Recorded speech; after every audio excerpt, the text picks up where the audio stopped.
Assalamu alaikum урматтуу агайын туугандар. Биз бүгүнкү чыгарылышыбызда Иран мамлекети тууралуу башкача өңөттө кенен сөз кылалы деп чечтик. Биздин каналга каттала кетиңиздер. Иран тууралуу сөз болгондо көбүнчө санкциялар, мунай же саясий тирешүүлөр гана биринчи планга чыгат. Бирок бул өлкөнүн тамыры өтө тереңде.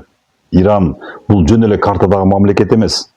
Бул улуу башкаруучулар Кир жана Дарий сыяктуу легендарлуу падышалардын мурасын алган. 3000 жылдык тарыхы бар улуу цивилизация. Бир кездерде дүйнөнүн жарымын башкарган Персия империясынын руху бүгүнкү Ирандын ар бир ташында ар бир илимий жетишкендигинде сезилип турат. Бул тарыхта өзүнүн мамлекеттүүлүк маданияты, стратегиялык акылы жана багынбас мүнөзү менен эс калтырган эл. Бүгүнкү күндө да Ирандын ички мүмкүнчүлүктөрү жана табигый байлыктары таң калыштуу деңгээлде терең. Анын ички күчү бир нече маанилүү тармактардан курулат. Биринчиден, бул илим жана жогорку технологиялар. Иран 40 жылдан ашык убакыттан бери сырткы кысымдардын жана чектөөлөрдүн курчасында жашап жаткандыктан, өзүн өзү камсыз кылуу ыкмасын өтө жогорку деңгээлге жеткирген. Алар рак ооруларына каршы татаал дарыларды жана заманбап вакциналарды эч кимдин жардамысыз өз алдынча чыгарышат. Ал эми нанотехнология, башкача айтканда, эң майда бөлүкчөлөр менен иштөө илими боюнча Иран дүйнөлүк рейтингде алдыңкы 10 мамлекеттин катарына кирет. Экинчиден, бул кубаттуу өндүрүштүк база.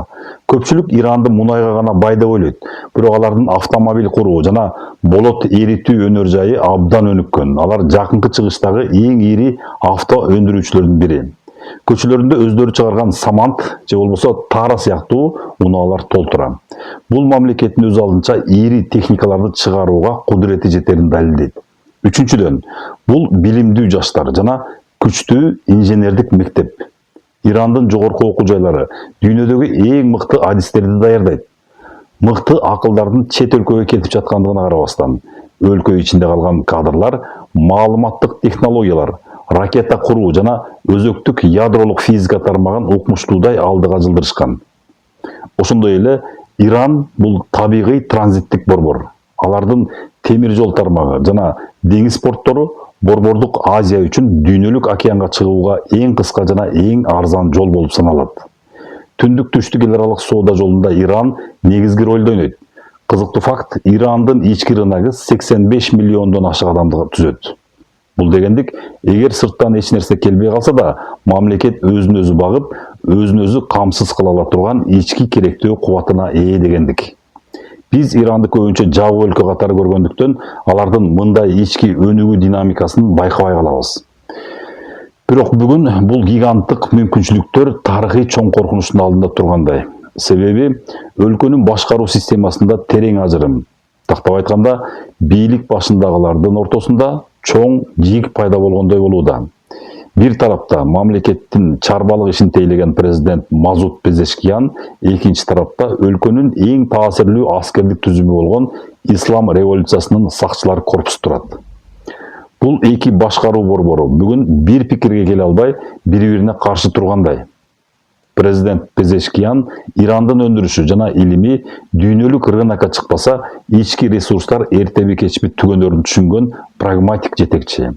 Ошондуктан ал бүгүнкү согуштук чыңалууну тезинен басаңдатууну жана тынчтык келишимдерине барууну талап кылууда.